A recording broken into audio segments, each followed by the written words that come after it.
Irán advirtió este sábado a Israel de que los miembros del llamado Eje de la Resistencia, alianza informal contra el Estado judío, están listos para responder si continúan, dice, los crímenes israelíes en Gaza.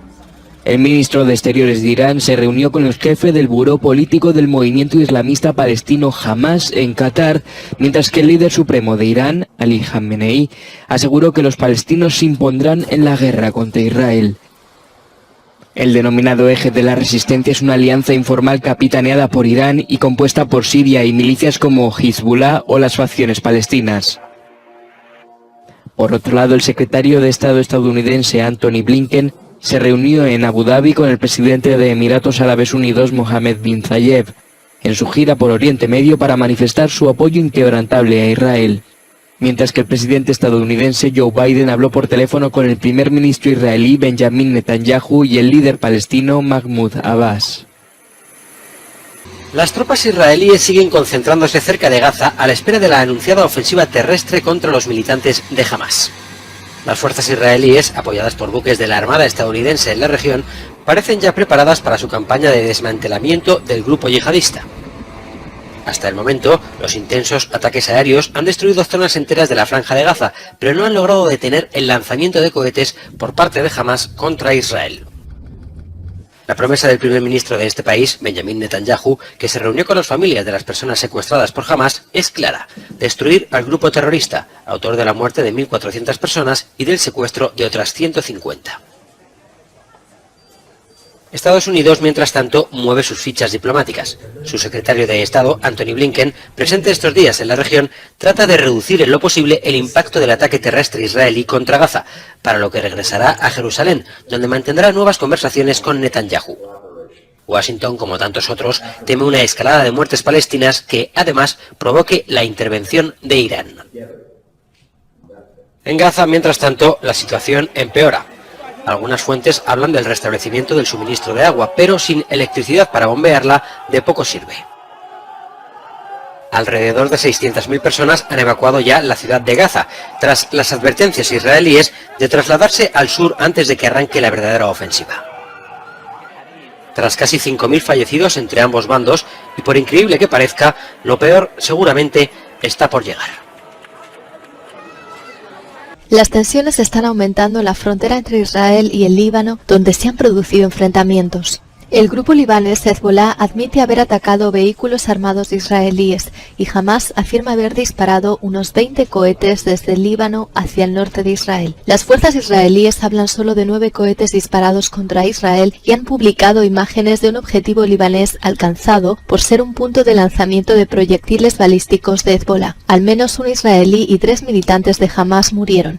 Israel ha establecido un perímetro de seguridad de 4 kilómetros a lo largo de la frontera norte con el Líbano. Mientras tanto, un grupo de periodistas protestó en Beirut, cerca de las oficinas de la Agencia de la ONU para el Desarrollo en Asia Occidental, por la muerte de un reportero el viernes. En Ecuador, el candidato por Acción Democrática Nacional, Daniel Noboa, lidera las elecciones presidenciales con un 52% de los votos. La aspirante por la Revolución Ciudadana, Luisa González, pierde por alrededor de 5 puntos. Esto con más del 70% de las actas escrutadas. Desde el Consejo Nacional Electoral agradecieron a la ciudadanía por votar de manera civilizada y activa. En efecto, el Consejo Nacional Electoral ha dado cuenta de un proceso electoral sin novedades, sin mayores novedades, y sin duda hay una tendencia bastante clara, con más del 70% de los votos escrutados. Es el candidato del movimiento ADN, el virtual triunfador de las elecciones, imponiéndose con cerca de 5 puntos más sobre la candidata de la Revolución Ciudadana, Luisa González. Vamos a escuchar inicialmente a la presidenta del Consejo Nacional Electoral respecto de celebrar el acto democrático. Acudieron más del 80% de los votantes a las urnas. Queremos agradecer y felicitar a la ciudadanía por su amplia participación en las urnas, en un 82.33%, una cifra que se mantiene en el histórico de participación en las últimas elecciones. Vivimos una verdadera fiesta democrática, una jornada con civismo, donde contamos con el compromiso interinstitucional de las Fuerzas Armadas y la Policía Nacional. Recordemos que quien ocupe el sillón del Palacio de Carondelet pues lo hará por algo más de año y medio, que es el tiempo que completará el mandato que no pudo realizar Guillermo Lasso cuando convocó a muerte cruzada bajo figura constitucional. Vamos a escuchar a la ciudadanía qué es lo que espera del nuevo mandatario. A mí me gustaría que cualquiera de los dos que gane se preocupe en la seguridad, que es lo que está ahorita hecho pedazos, que la gente no invierte, da miedo de salir, la seguridad, uno ya no puede ni salir a la panadería, sino está mirando un lado, mirando el otro, de que no le vayan a asaltar, de que no le vayan a pegarle un tiro o no regresar a la casa y volver a ver a los hijos. No queremos que esto sea una mentira, ¿no? Que los ciudadanos y todos los ecuatorianos queremos que nuestro Ecuador cambie. Evitar todos los problemas que hemos tenido como el narcoterrorismo y asaltos, secuestros e inseguridad que vive actualmente en nuestro país por el crimen organizado. El Ecuador parece haber votado por la derecha en estas elecciones. Hay una tendencia bastante marcada, parece que se va a confirmar el triunfo de Daniel Noboa. Bienvenido. ¿Qué tal, María Isabel? Buenas noches. Pues sí, creo que se suman algunos fracciones de voto que estaban como dispersas, que se vieron en la primera vuelta y que ahora dan la victoria sumándose a la candidatura de Daniel Noboa, ¿no? Daniel Noboa tuvo 22-23% en la primera vuelta, tiene 13 de 137 asambleístas, entonces no es una fuerza que originalmente tenga el peso político como para ganar la presidencia, tiene que sumar otros sectores que al final terminaron yéndose para allá. ¿Por qué le vota el ecuatoriano a Daniel Noboa?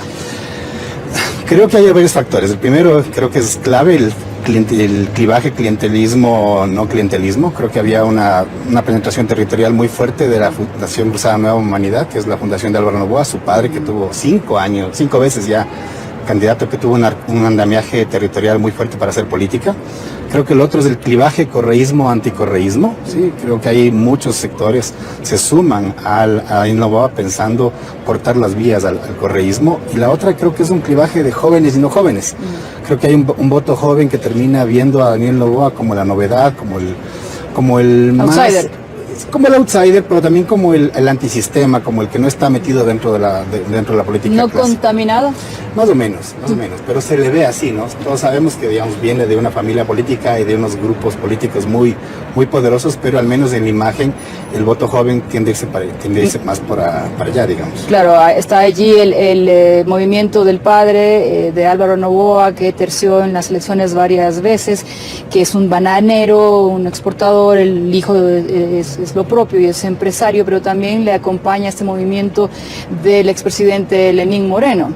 En año y medio, ¿será que puede corregir lo que los ecuatorianos aspiran a que se solucione, por ejemplo, el problema de la inseguridad? Claramente no. Yo creo que el tema de la seguridad requiere un aparato estatal fuerte, tanto para la convicción, como el liderazgo, digamos, las cosas claras que hay que hacer, como el aparataje y el andamiaje que se necesita, como las capacidades estatales. Y, digamos, el gobierno, digamos, la plataforma, el planteamiento de gobierno que ha tenido tanto Daniel Noboa como su vicepresidenta Verónica Abad, plantean más bien un estado mínimo, una reducción del estado. Entonces, para afrontar la seguridad no se va a necesitar solo una terapia de choque, digamos, y de show, de mostrar cierto tipo de políticas que se están implementando, sino que se requiere realmente institucionalidad, financiamiento, lo que llamaríamos como el brazo izquierdo del Estado, que es financiar mucha cobertura social, y por otro lado una institucionalidad política que efectivamente haga cumplir la ley y que tenga control de los territorios. Para eso se requiere un aparato estatal muy fuerte, y justamente Daniel Noboa ha planteado una reducción del Estado. Claro, casi que como un enemigo. Sí, es un poco contraintuitivo, digamos. Y ahora, el tema del legislativo, que es importantísimo, usted ha señalado que apenas un 13% de fuerza política, mientras que el correísmo tendrá una mayoría importante.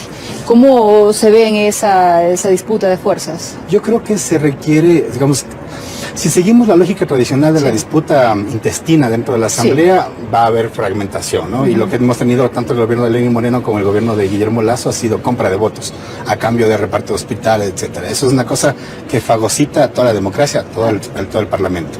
Si es que estamos en un momento más bien de generar consensos y acuerdos, yo esperaría que el correísmo apoye algunas agendas fuertes de Daniel Noboa, pero se necesita tener una agenda de gobierno más consolidada, más con objetivos claros, que hasta ahora, digamos, no se la ve. No lo ha planteado, no ha dicho muchas cosas radicales. Pero entonces, como politólogo, sería importante, y con esto cerramos, que Noboa presente alguna agenda mínima, por lo menos en lo social, para generar ciertas alianzas a nivel del legislativo y que tenga un éxito mínimo, unos mínimos de prosperidad en su proyecto. La política de seguridad debe ser clara, creo que debe tener una política seria, clara, fuerte, contundente, donde varios grupos políticos se sumen.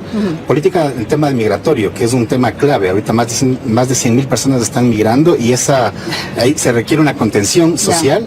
Y el otro tema es pobreza, inseguridad y desempleo. Ahí, digamos, las tasas de crecimiento del país están planteadas por menos del 1%, cuando estaban proyectadas al 4%. Entonces, la economía del país requiere una dinámica de activación urgente, y eso, digamos, no ha planteado nada en concreto el gobierno de Daniel Noboa. Y se necesita. Se necesita, y sobre eso tal vez exista un consenso legislativo que pueda permitir avanzar al país a menos de lo mínimo. En Colombia, para este lunes 16 de octubre, está convocada la instalación formal de la Mesa de Diálogo de Paz entre el Gobierno y el Estado Mayor Central, la principal disidencia de las antiguas FARC. El evento tiene como objetivo dar inicio al cese al fuego bilateral. En paralelo, continúan las negociaciones entre el Ejecutivo colombiano y el Ejército de la Liberación Nacional. En el marco de la reunión que se celebró el pasado 10 de octubre, los jefes de las delegaciones evaluaron los avances y los principales retos. El espíritu de las zonas críticas.